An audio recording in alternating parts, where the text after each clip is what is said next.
The author, already highly acclaimed for novels, television plays and short stories, is with me now, William Trevor. آیرلینډي لیکوال ویلیام ټریفور په دې ورځ زیږېدلی دی.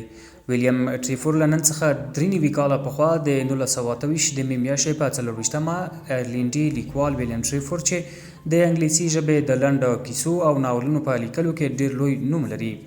د آیرلینډ د جنوب د میچلسټن په کورک ولسوالۍ کې وزیږېد. دی په 1950 میلادي کال د ډوبلین له ترینیټي کالج څخه فارغ التحصیل شو او د آیرلینډ په شمال کې د ښوونکي په توګه دنده پیل کړه. 2 کال وروسته 1952 کې له جین ریان سره واده وکړ. په 1955 کې انګلند ته وکوچېد. په لومړیو کې یې هلته د هنر تدریس کاوه.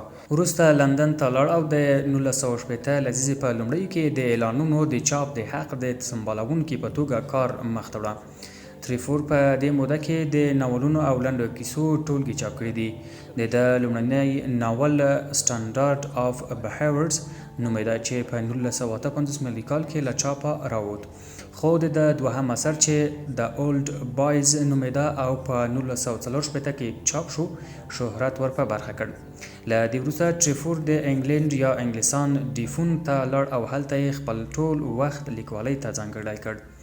د ګڼ ناولونه او لنډې کیسې لیکلي او له ځینو آثارو یې فلمونه هم جوړ شوي دي. د کیسه لیکنې په تکنیک او فورم کې د ټریفور مهارت د دې سبب شو چې نوموړی له جیخوف جیمز جویس او دوموپاسیان سره پرتله شي.